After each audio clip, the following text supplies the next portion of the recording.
सो hello बच्चा party, welcome back to CVG and this is Sandeep भैया। तो स्वागत है आपका एक नए एपिसोड में। और आज की स्टोरी बहुत ही इंटरेस्टिंग है।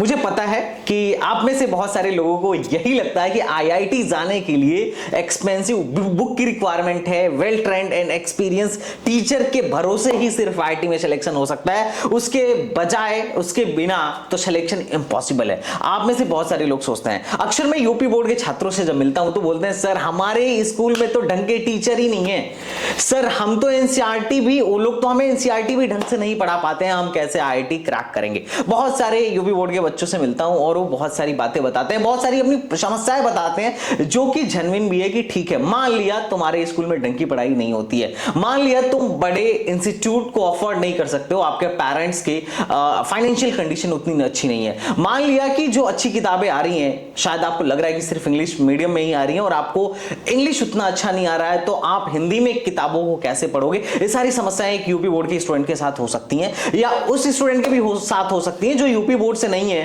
पर एक अच्छी कोचिंग या फिर अच्छी बुक्स या फिर अच्छी एजुकेशन अफोर्ड नहीं कर पा रहा है। आजकल बहुत सारे बच्चे ऑनलाइन प्लेटफॉर्म से प्रिपरेशन कर रहे हैं, तो बहुत सारे बच्चों का कहना है कि भैया ऑनलाइन एजुकेशन में बहुत सारा डिस्ट्रक्शन है, कंटिन्यूटी नहीं बन पाती है, हम खुद को सेल्फ मोटिवेटेड नहीं रख पाते हैं और इस वजह से हमारा आईआईटी में सिलेक्शन नहीं हो पाता है। तुम्हें पता होना चाहिए कि आईआईटी में इस समय सिलेक्शन कितना ज्यादा टफ है। 23 आईआईटी को मिला के, जितने अपने इंडिया में 23 आईआईटीज हैं, मोटा मोटी अगर बात करें तो 17,600 कुछ सीटें हैं, लगभग मान के चलो 18,000 सीट भी अगर अपन मान लेते हैं तो पिछले साल 14 लाख बच्चों ने फॉर्म भरा था। तुम एक बार प्लीज वहां पे परसेंटेज सिलेक्शन का रेशियो देखो, वहां पर सिलेक्शन रेशियो मतलब 1% का भी नहीं है आईआईटी में, तो दैट इज द इंडिया का जो सबसे टफेस्ट एग्जाम माना जाता है वो है आईआईटी। अब अगर मैं तुमसे ये बोलूं, आज की एक ऐसी स्टोरी शेयर करूं कि एक बच्चा जो गांव में रहता है, यूपी बोर्ड के स्कूल से पढ़ाई करी, कभी कोई कोचिंग नहीं ली, बच्चे को लगता है कि अगर हम कोचिंग नहीं करेंगे तो आईआईटी क्रैक नहीं कर सकते हैं। लेकिन आज की स्टोरी ऐसा है कि एक बच्चा जो मतलब पूर्वांचल का, जो अयोध्या के एक गांव से है और उसने अपनी पढ़ाई हिंदी मीडियम से करी और उसके बाद से उसने आईआईटी क्रैक किया। पहले अटेम्प्ट में भी क्रैक किया और सेकंड अटेम्प्ट में तो उसने जबरदस्त रैंक फोड़ी और अभी वो आईआईटी गुवाहाटी में है और अभी ये फाइनल ईयर में है और अभी इसकी प्लेसमेंट हुई है। एक यूएस बेस्ड कंपनी है, टॉप की एमएनसी है, उसी में अभी इस बच्चे का प्लेसमेंट हुआ है। तो आज की स्टोरी काफी ज्यादा मोटिवेटेड है। ये स्टोरी सुन के ना, जब मैं युवराज से मिला, आई वॉज मतलब मैं इतना ज्यादा मोटिवेटेड हो गया बिकॉज मैं भी यूपी बोर्ड से हूं और तुम्हें पता है कि मैं गोरखपुर के ही पास एक जगह देवरिया, मैंने अपनी स्कूलिंग वहीं से करी थी और हिंदी मीडियम से करी थी। और जब मैं उस समय मतलब मेरे बैच में इतना था कि उसमें से मेरे क्लास में से कोई भी बच्चा आईआईटी में नहीं पहुंच पाया। इनफैक्ट मैं भी बीटेक में नहीं पहुंच पाया, पर मेरा सपना था आईआईटी, तो मैंने उसको पूरा करने के लिए जबरदस्ती फिर एमटेक में एडमिशन ले लिया, दैट इज मास्टर्स में एडमिशन ले लिया, that is a different thing. But मैं तुमसे एक बात जरूर बोलूंगा कि देखो वहां पर तो खैर किसी का नहीं हुआ और ऐसा था कि जब मैं अपनी प्रिपरेशन करता था, क्योंकि मैंने फर्स्ट अटेम्प्ट में जेईई क्वालिफाई किया था, जेईई मेन क्वालिफाई किया था, आई थिंक स्कूल से एक दो बच्चे ही करे थे मेरे, लेकिन उस टाइम पे ना मेरे को कभी कॉन्फिडेंस ही नहीं आता था कि क्या मैं जो प्रिपरेशन कर रहा हूं सही डायरेक्शन में कर रहा हूं, क्या कभी ऐसा हो सकता है क्या कि ये जो मैं किताबें लगा रहा हूं यूपी बोर्ड की, इसे लगा के मैं आईआईटी फोड़ सकता हूं। या फिर मुझे बहुत लोगों से यही सुझाव मिला कि देखो आईआईटी सिर्फ वही कर पाते हैं जो कोटा जाते हैं या फिर जो अच्छे टीचर से पढ़ाई कर रहे होते हैं, या जो किसी मतलब आईआईटी के लिए बोलते थे लोग कि बच्चे 9th से 11th से एक टॉप के इंस्टीट्यूट में जाके पढ़ रहे हैं, आईआईटी के लिए बच्चे पाले जा रहे हैं, तो उनका सिलेक्शन होगा, तुम्हारा कैसे होगा, तुम तो यूपी बोर्ड में हो। और मेरे स्कूल में भी सेम था कि टीचर्स आईआईटी लेवल की प्रॉब्लम्स नहीं करवा पाते थे, हम जब भी बुक लेकर जाते थे, हालांकि वो अपने तरफ से बेस्ट कोशिश करते थे सही गाइडेंस देने की। बट आज की स्टोरी जो है वो स्टोरी मतलब मैं जो सोचता था, मैं जो प्रॉब्लम फेस करता था, अगर ये स्टोरी मेरे को 4-5 साल पहले मिली होती तो शायद मैं बहुत ज्यादा मोटिवेट हो जाता कि yes I can do this, if he can do then I can also do, in fact you can also do. तो चलो, क्योंकि देखो यार, अगर लगन से सही डायरेक्शन में, अगर कड़ी मेहनत से तुम तपस्या करोगे ना, तो कभी भी तुम्हारी तपस्या विफल नहीं होने वाली है। क्योंकि ये सारी जो तुम्हारी मेहनत है ना, ये संसाधनों की मोहताज नहीं है कि यार संसाधन मिलेंगे, अच्छी किताब मिलेगी, अच्छे कोचिंग में एडमिशन होगा तो ही मैं मेहनत करूंगा, है ना। मेहनत करने के लिए सिर्फ लगन चाहिए। तुम्हारे आसपास जो भी संसाधन है तुम उससे भी स्टार्ट करो तो भी पहुंच सकते हो। और देखते हैं इस बात में कितनी सच्चाई है। और आज की स्टोरी को शुरू करते हैं। तो आइए मिलते हैं युवराज से। युवराज अभी आईआईटी गुवाहाटी के फाइनल ईयर के स्टूडेंट्स हैं। So hello Yuvraj, first introduce yourself to our audience and फिर आगे बातचीत करते हैं। हेलो सर, मेरा नाम युवराज जायसवाल है। मैं उत्तर प्रदेश के अयोध्या ज़िले से बिलोंग करता हूँ और मैं अभी आईआईटी गुवाहाटी में बीटेक 4th ईयर में हूँ। मेरी branch electronics and communication engineering है। सो आगे बात करते हैं सर। ओके, तो युवराज, जैसा कि मैं जब मैं था तो मुझे अपने 10th तक तो आईआईटी के बारे में पता भी नहीं था ना। बाद में 12th में आया तो आईआईटी के बारे में पता चला। लोगों ने बताया कि अगर सबसे महंगा इंजीनियरिंग का फॉर्म, मतलब अगर सबसे महंगा इंडिया में कोई फॉर्म आता है तो आईआईटी का आता है, जी एडवांस का आता है। हालांकि बाद में पता चला बिटसेट भी उससे भी ज्यादा महंगा है, बट फिर भी जब मैं ये सुना तो मुझे लगा यार ये चीज मेरे लिए है, मुझे यहाँ कोशिश करनी चाहिए। तो हर एक इंसान का एक टर्निंग पॉइंट होता है। आपने कब से डिसाइड किया कि मेरा सपना आईआईटी में एडमिशन लेना है, आईआईटी में जाना है? सर मुझे मतलब डिसाइड तो बाद में किया, लेकिन मुझे पता चल गया था। मैं 6 में था तो मेरी दीदी ने जेईई मेंस का एग्जाम दिया था, तो उस टाइम थोड़ा बहुत आइडिया लगा था कि हाँ आईआईटी वगैरह क्या होता है। तो लेकिन ये पता था कि हाँ बहुत टफ होता है, कि अपना तो नहीं सिलेक्शन होने वाला।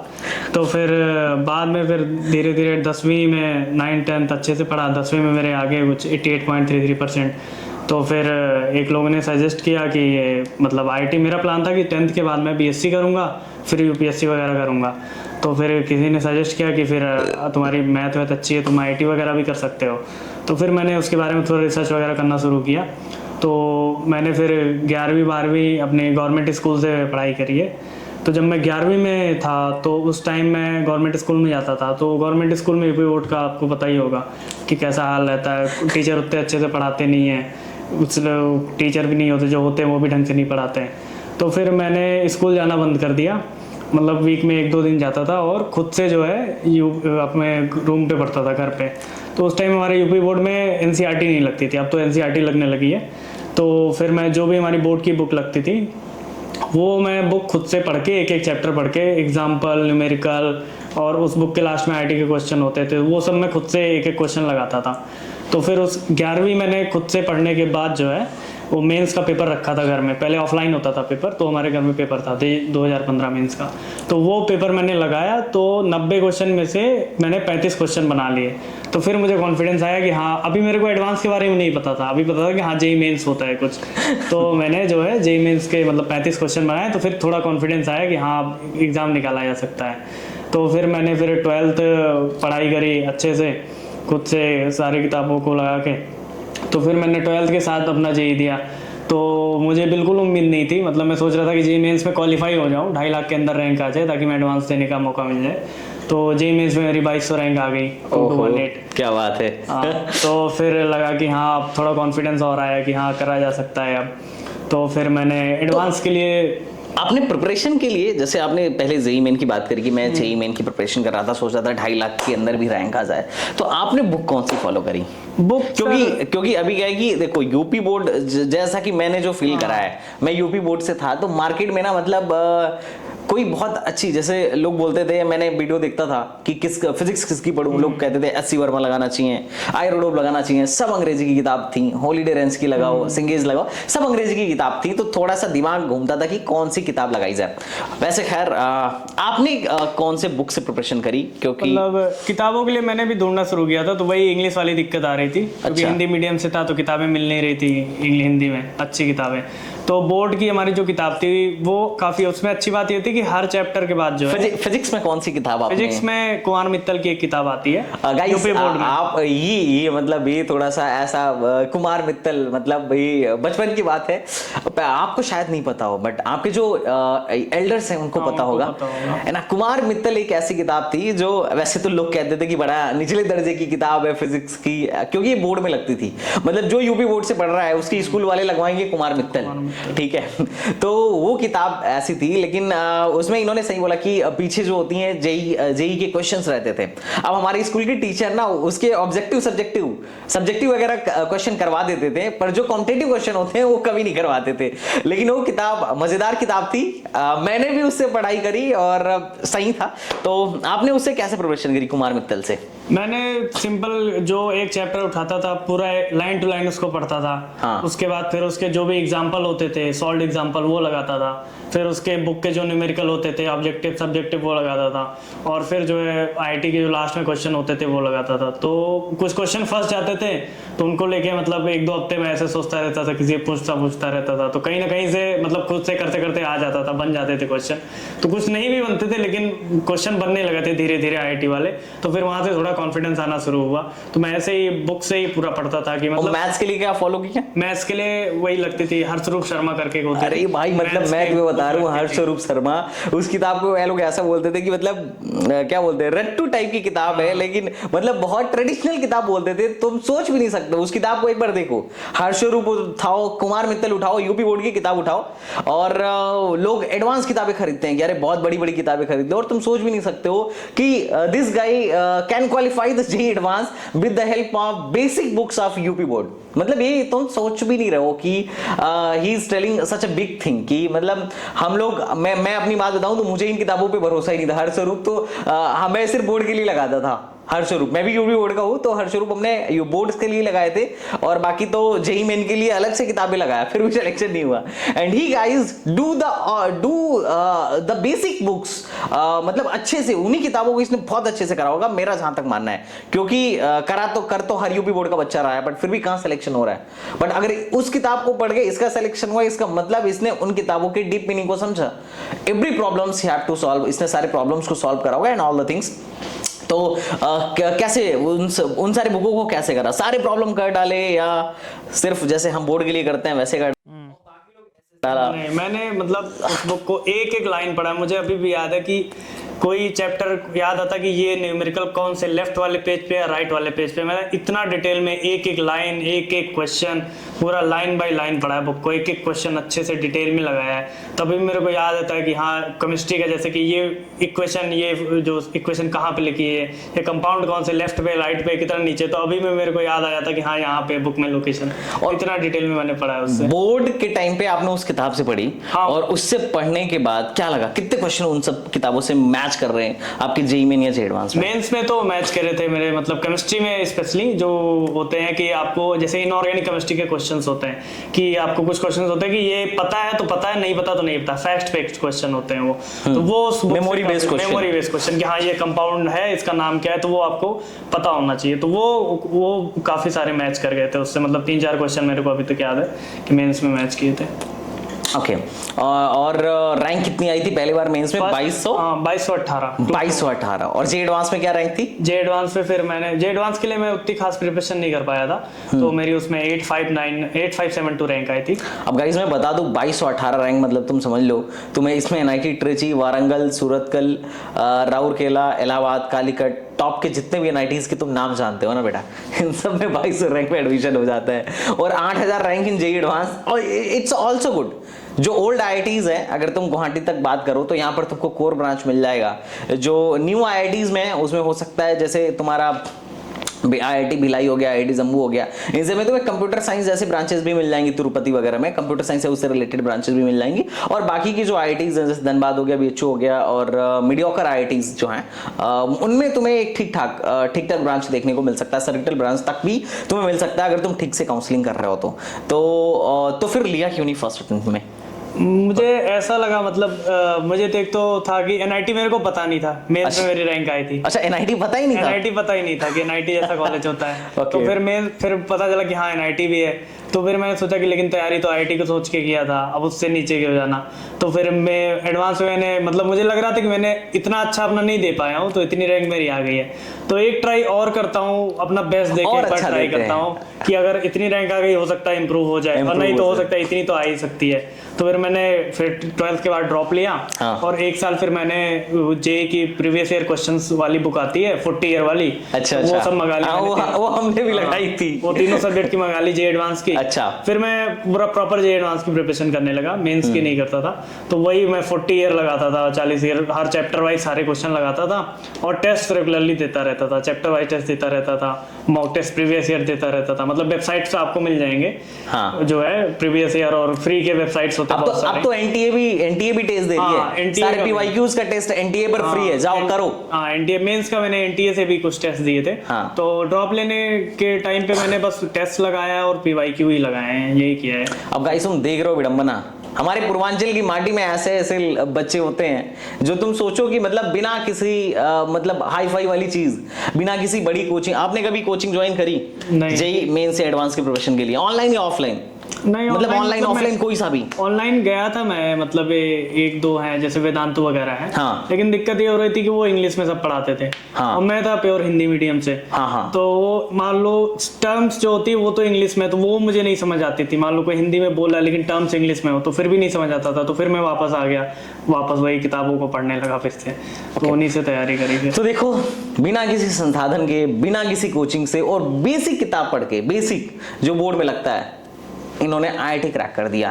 तो मतलब ऐसी ऐसी चीजें हैं। और लेकिन आईआईटी क्रैक करने के बावजूद विडंबना ये है कि ही डोंट हैव आइडिया कि एनआईटी भी चीज होती है, या फिर आईआईटीज में किस रैंक पर क्या मिल रहा है। मतलब ये जो इंफॉर्मेशन है यहाँ पर एक अच्छा बच्चा भी मिस कर जाता है। और तुम बोलते हो ना कि भैया काउंसलिंग क्यों कराते हो भाई, मतलब आप इस पे इतना ज्यादा जोर क्यों लगाते हो? पढ़ने के साथ साथ आप काउंसलिंग को भी बहुत इंपॉर्टेंस देते हो। तो यही रीजन है, क्योंकि बच्चा रैंक तो लेके आता है जबरदस्त वाली, या ठीक ठाक, या जो भी मीडियोकर रैंक भी लेके आता है, पर कई बार ऐसा होता है कि बच्चे को पता ही नहीं होता है कि उस रैंक को अब बेस्ट वे में यूटिलाइज कैसे करना है। रैंक तो आ गई, पर इस रैंक को यूटिलाइज कैसे करें, कैसे इस रैंक से बेस्ट कॉलेज तक पहुंचे, ये नहीं आता है, और वहां पे बच्चों का नुकसान हो जाता है। और ये मैं नहीं चाहता हूं, और यही रीजन है कि इस यूट्यूब चैनल के माध्यम से मैं हमेशा सही और सटीक इंफॉर्मेशन आपको देता रहता हूं, आपको अपनी प्रीमियम कंसल्टेंसी प्रोवाइड करता रहता हूं, ताकि कभी आप ना चुके।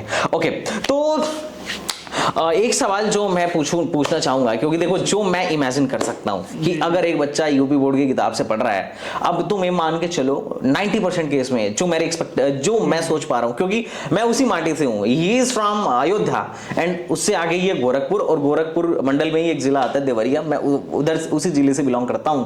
तो मैं एक चीज समझ सकता हूं कि टीचर तो ढंग के नहीं होंगे जो आईआईटी लेवल के प्रॉब्लम्स को सिखा सके।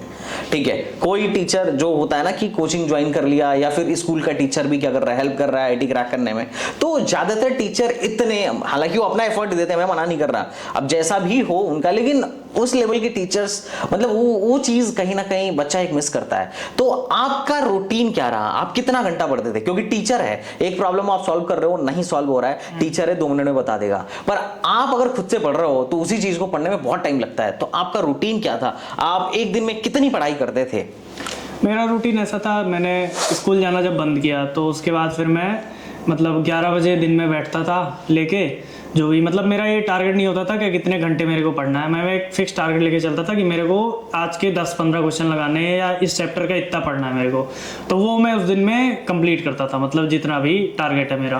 तो 11 बजे मैं बैठता था, फिर आराम से पढ़ता था 2-2:30 बजे तक, उसके बाद फिर मैं खाना वाना खाता था, फिर शाम को पढ़ता था, फिर शाम तक पढ़ता था 6 बजे तक, फिर घूमने उमने थोड़ा चला जाता था, खेलने वगैरह, फिर रात को मैं पढ़ता था। मेरा ऐसा रहता था कि मैं पहले थ्योरी मतलब फिक्स कर रखा था मैंने कि ये चैप्टर है, इस चैप्टर को मुझे 4 दिन देना है, तो 2 दिन थ्योरी पढ़ूंगा, 1 दिन शॉर्ट एग्जाम्पल लगाऊंगा, 1 दिन उसके बाद आईआईटी के क्वेश्चन लगाऊंगा। हर चैप्टर को मैंने ऐसे डिवाइड कर रखा था, एकदम शेड्यूल बना के कि कितना दिन थ्योरी पढ़ना है, कितना दिन क्वेश्चन लगाना है, और उसके बाद मैं साथ साथ रिविजन करता रहता था कि कोई पुराना चैप्टर हो गया तो उसके मैं कुछ क्वेश्चन लगा लेता था ताकि मैं भूल ना जाऊँ।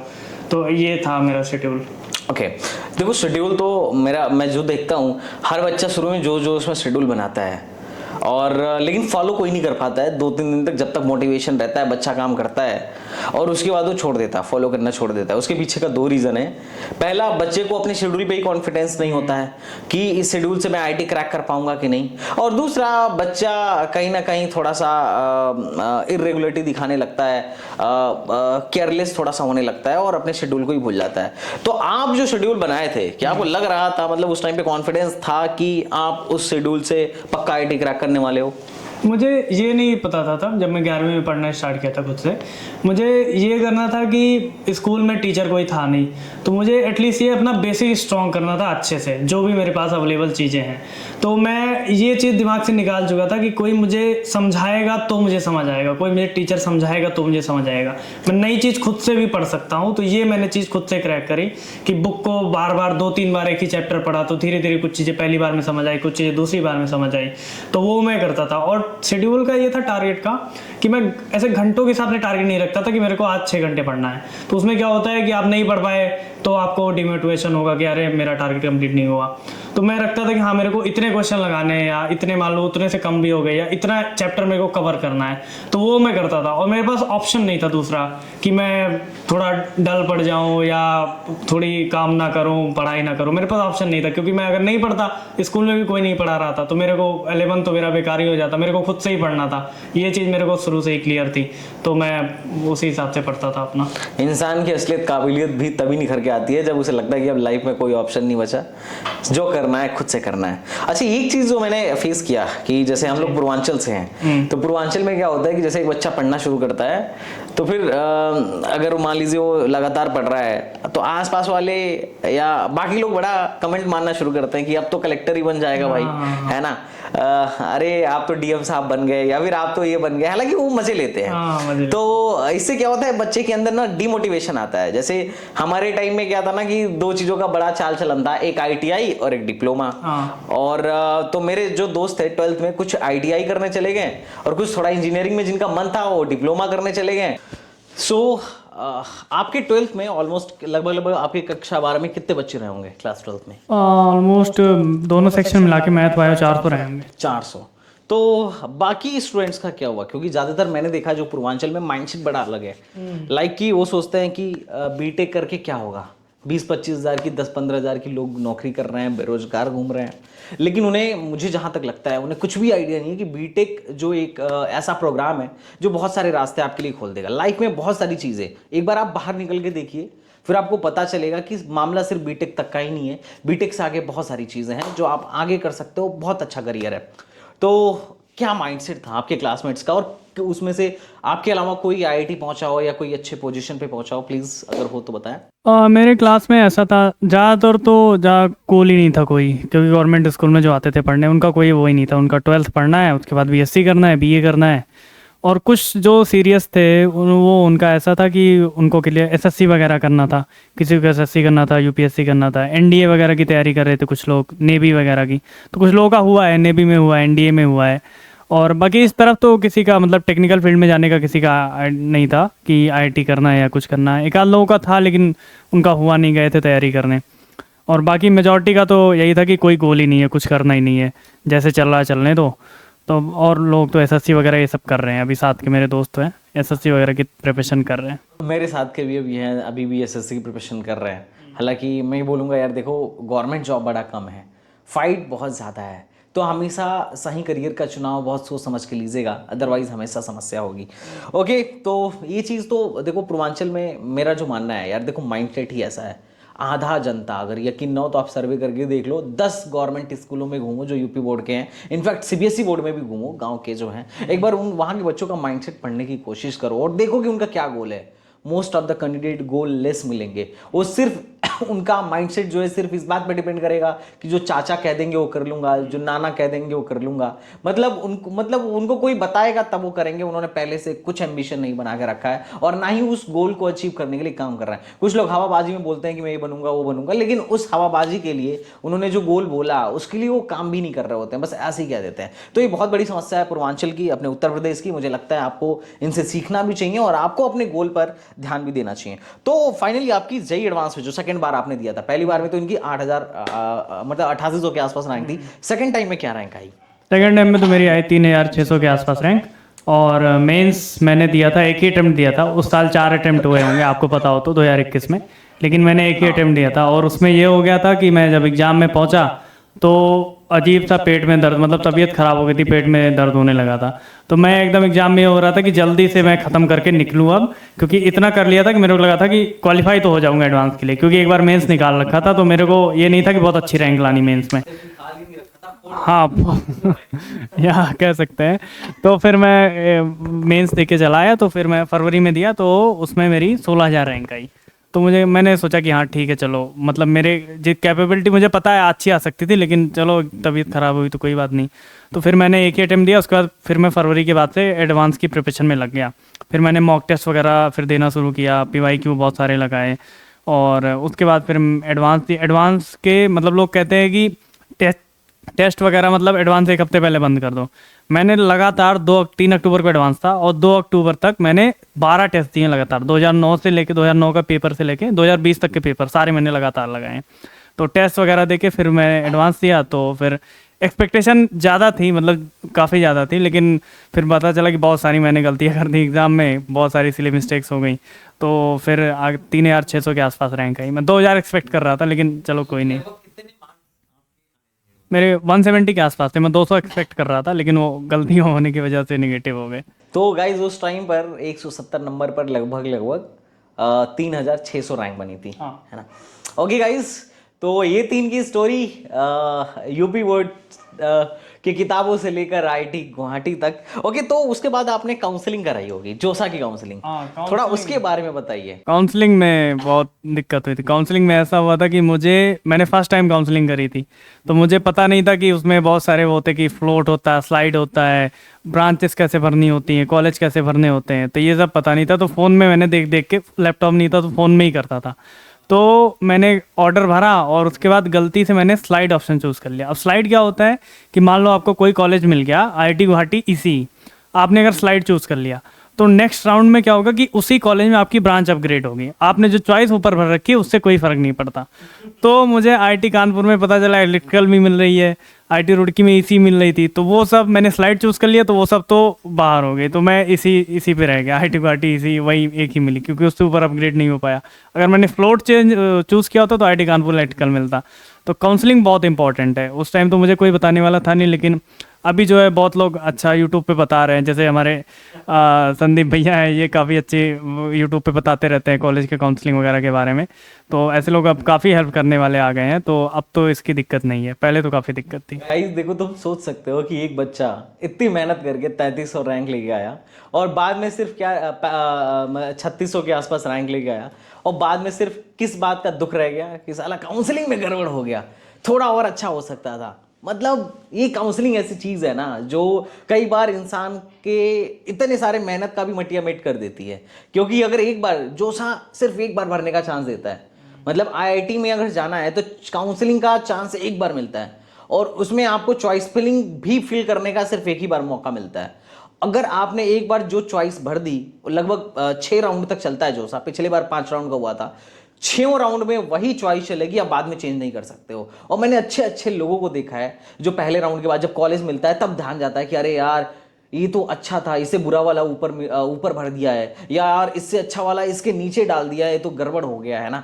तो ये बड़ा समस्या है, और काउंसलिंग एक अभी हमारे समाज की समस्या है कि हमारे लोगों को अच्छे से काउंसलिंग करवाने नहीं आती है, वो करती नहीं अपनी काउंसलिंग, रिसर्च नहीं करते हैं। और इसी समस्या का मेरे पास समाधान है, और मैं बार बार चिल्ला चिल्ला के बोलता हूं कि बेटा देख लो, काउंसलिंग ढंग से करो। तुम मेहनत करके जो रैंक लेकर आए हो वो तुम्हारे हाथ में था, लेकिन एडमिशन जो है तुम्हारे रैंक के साथ साथ तुम्हारे काउंसलिंग स्किल पर डिपेंड करेगा। अगर काउंसलिंग में गड़बड़ी करोगे तो पहुंचना चाहिए कहीं और पहुंच जाओगे कहीं और पूरे 4 साल तक पछतावा रहेगा कि यार मैं तो वर्दी था, मैं यही कॉलेज डिजर्व करता था, बट मैं इस कॉलेज में पहुंचा। ये बहुत बड़ी प्रॉब्लम है। इसीलिए मैं बोलता हूं एसटीबीजी को तुम हमेशा सब्सक्राइब करके रखो, फॉलो करके रखो, जब तक तुम्हारा एडमिशन ना हो जाए। तो मेरे वीडियोस को देखते रहो। अगर तुम देख रहे हो, अगर काउंसलिंग में मैं तुम्हारे साथ हूं या तुम मेरे साथ हो, तो गड़बड़ी नहीं होगी, इस बात की गारंटी मेरी है। बाकी हमारे बहुत सारे काउंसलिंग के कोर्सेज भी चलते हैं, तुम उसमें डायरेक्ट एक काउंसलर हायर कर सकते हो। आईआईटी गुवाहाटी के बहुत सारे स्टूडेंट्स हमारे यहाँ हैं जो मेरे साथ मिलकर काम कर रहे हैं, और भी आईआईटी कानपुर और बाकी के आईआईटी से भी स्टूडेंट्स हमारे साथ जुड़ गए, इस मुहिम के हिस्सा बन रहे हैं कि किस तरीके से आने वाले छोटे भाइयों को एक सही कंसल्टेंसी प्रोवाइड करी जाए। तो ये रही काउंसलिंग की इंपॉर्टेंस। आप देख सकते हो कि एक अच्छा बच्चा भी इसमें कहीं ना कहीं लैक कर रहा है। ओके, आप क्या सजेशन देना चाहोगे? क्योंकि 2 चीज है। पहला, आप जनरली बच्चों को तो सजेशन दोगे ही दोगे, उसमें स्पेशल है आपके भाई जो आपकी तरह यूपी बोर्ड से पढ़े हैं, गांव से पढ़े हैं, जिनके पास अभी शायद कोई प्रॉपर गाइडेंस नहीं है। तो आप उन्हें क्या सजेस्ट करना चाहोगे? क्योंकि आप इस पोजीशन तक आए हो वहां से उठ के, तो व्हाट यू विल सजेस्ट कि वो भी आईआईटी तक पहुंच सके, अपने सपनों को साकार कर सकें? मैं सजेशन दूंगा कि वो एटलीस्ट, मतलब अगर आईआईटी तो दूर की बात है, आईआईटी में जाना ना जाना अलग बात है, लेकिन आप जो है अगर 11th में हो, 12th में हो, तो जिस भी स्कूल में पढ़ रहे हो, जो भी आपके पास मटेरियल है, जो भी बुक्स है, जो भी ऑनलाइन रिसोर्सेज हैं, उनका अच्छे से यूज़ करके अपना बेस स्ट्रॉन्ग करो। अपना 11th अच्छे से, मतलब जो भी आपको सब्जेक्ट पढ़ाया जा रहा है, जो भी टॉपिक पढ़ाया जा रहा है, अच्छे से उसको फॉलो करो। जो भी जहाँ से आप ऑनलाइन पढ़ रहे हो, एक चीज़ पे स्टिक करो। कोई बुक लगा रहे हो तो उस बुक को लगाओ, आप प्रॉपर अच्छे से पूरा ख़त्म करो। कोई यूट्यूब चैनल फॉलो कर रहे हो तो एक ही यूट्यूब चैनल फॉलो करो, मतलब इधर उधर मत देखो, नहीं तो डिस्ट्रैक्शन होता है। तो आप अपना बेसिक स्ट्रॉन्ग करोगे तो फिर आपको वो हर जगह यूज़ आएगा। मान लो आप आईआईटी की तैयारी कर रहे हो तो आपका बेसिक स्ट्रॉन्ग है, आप कहीं कोचिंग में जा रहे हो तो आपको प्लस पॉइंट होगा। या फिर मान लो आप आईआईटी में नहीं हो तो आप एसएससी कर रहे हो तो एसएससी में लोगों को आपने देखा होगा, लोगों को 4 साल 5 साल लगते हैं। वो इस वजह से लगते हैं क्योंकि उनका 9, 10, 11, 12 स्ट्रॉन्ग नहीं होता, तो वो बाद में कवर अप कर रहे होते हैं। आपका अगर बेसिक फाउंडेशन स्ट्रॉन्ग रहेगा तो आप चाहे आईआईटी करो, चाहे एमबीए करो, कैट करो, एसएससी करो, तो हर जगह आपका काम आएगा। तो सजेशन नहीं होगा कि आप जो भी मटेरियल है आप बहाने मत बनाओ, जो मटेरियल है उसको एक बार अच्छे से सॉल्व करो। उसके बाद अगर कहीं आपको कसर दिखती है तो फिर वो आप, अब तो ऑनलाइन रिसोर्सेज बहुत ज़्यादा अवेलेबल हो चुके हैं यूट्यूब पे, मेरे टाइम पे उतने नहीं थे और मुझे तो इंग्लिश की भी दिक्कत होती थी। अब तो हिंदी में भी काफ़ी सारे अवेलेबल हो चुके हैं, तो आप ऑनलाइन रिसोर्सेज अब यूज़ कर सकते हो। ऑनलाइन फ्री टेस्ट होते हैं, बहुत सारी वेबसाइट्स पे आपको फ्री टेस्ट मिल जाएंगे, फ्री टेस्ट दे सकते हो, चैप्टर वाइज टेस्ट दे सकते हो। उससे आपको अपनी ग्रोथ पता रहेगी टाइम टू टाइम कि क्या कितना पढ़ना है, क्या बचा हुआ है, ये सब। और एक चीज़ कि मान लो आपने अच्छे से तैयारी करी, आपका सिलेक्शन हो गया, तो आपको आगे चल के इंग्लिश में दिक्कत होने वाली है, ये फैक्ट है। अगर आप हिंदी मीडियम से हो, ये तो फैक्ट है। तो उसको आप ओवरकम ऐसे कर सकते हो कि लोग आपको कहेंगे कि आप इंग्लिश मूवी देखना शुरू कर दो, इंग्लिश बुक्स पढ़नी शुरू कर दो, उससे इंग्लिश आ जाएगी। ऐसा कुछ नहीं होता। मैंने जो किया था, मैंने सोचा कि मैं इंग्लिश मुझे सीखनी है, तो मैं ये करता हूँ कि कोई सब्जेक्ट पढ़ता हूँ, जो मुझे सब्जेक्ट आता है उसको इंग्लिश में पढ़ता हूँ। तो अगर मैं अपने माइंड में देखूँ कि मैं मैथ पढ़ रहा हूँ, सब्जेक्ट मेरे दिमाग में ये चल रहा है, लेकिन मैं साथ साथ इंग्लिश सीख रहा हूँ, और साथ साथ मुझे पता नहीं चलेगा कब मैंने सीख ली, क्योंकि मैं मैथ के क्वेश्चन सॉल्व कर रहा हूँ, मैथ के प्रॉब्लम्स पढ़ रहा हूँ इंग्लिश में। तो आपके सबकॉन्शियस माइंड में वो फिट हो जाएगा कहीं ना कहीं। आप मैथ पढ़ रहे हो, फिजिक्स पढ़ रहे हो, लेकिन आप साथ साथ इंग्लिश भी सीख रहे हो। केवल आप इंग्लिश सीखने जाओगे तो वहाँ पर आप फंस जाओगे। तो इससे आप इंग्लिश का आप ओवरकम कर सकते हो, इंग्लिश का डर जो है।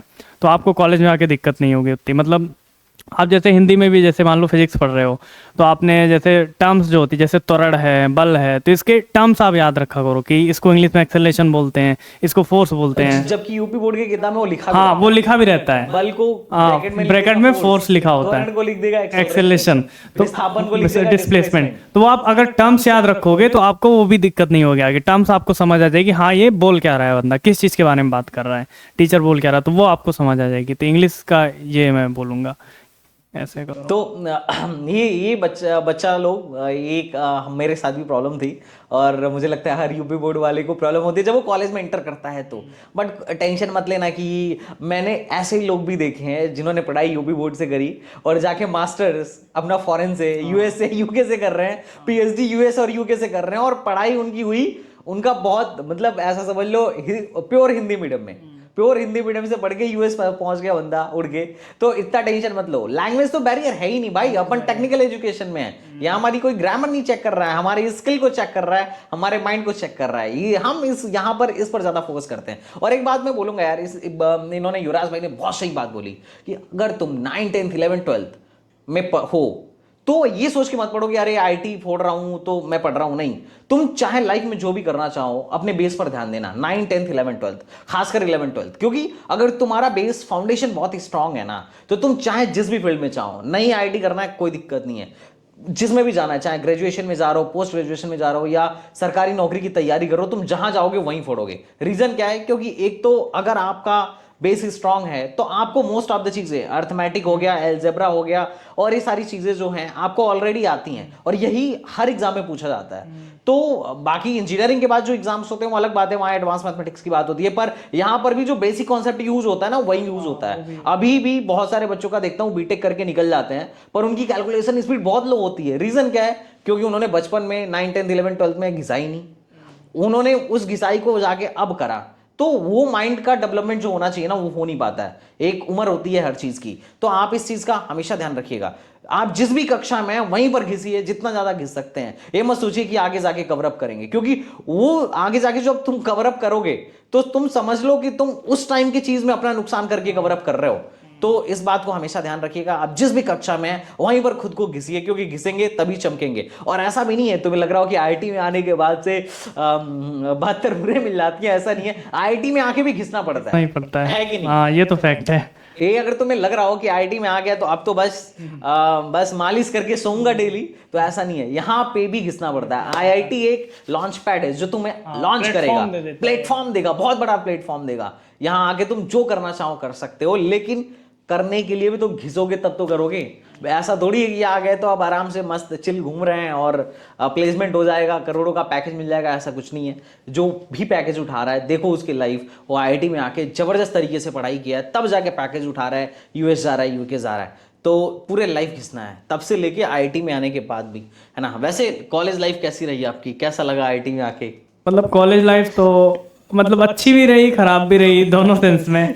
आप कॉलेज जैसा सोच के आते हो वैसा एग्जैक्टली नहीं होता है, तो आप कॉलेज आओगे तो आपको ज़्यादा सही पता लगेगा। मैं बताऊंगा तो एक्सप्लेन नहीं कर सकते, क्योंकि देखो कुछ चीज़ें, हाँ बिल्कुल, हाँ मतलब कुछ चीज़ें होती हैं जो आप खुद एक्सपीरियंस करो तो ज़्यादा सही रहेगा किसी के बताने से। छोड़ते हैं कि आपको कैसा एक्सपीरियंस हो रहा है। हालांकि स्कूल लाइफ से बहुत अच्छी होती हाँ, है, स्कूल लाइफ से बहुत अच्छी होती है, बट साथ साथ जिम्मेदारियां भी ज्यादा, जिम्मेदारियां भी ज्यादा। स्कूल में कोई जिम्मेदारी नहीं होती है, कॉलेज में बहुत बड़ी जिम्मेदारी होती है। जब आप आओगे तो पता चलेगा, लेकिन ये ध्यान रखना, घिसना मत छोड़ना, क्योंकि घिसोगे तो ही चमकोगे। It's very simple. तो फिर हम लोग अपन इसको यही खत्म इस पॉडकास्ट को यही कंप्लीट करते हैं और मिलते हैं किसी नए इंटरेस्टिंग स्टोरी के साथ किसी नए पॉडकास्ट में। अगर आपको अच्छा लगा हो तो एक लाइक जरूर दीजिएगा। और युवराज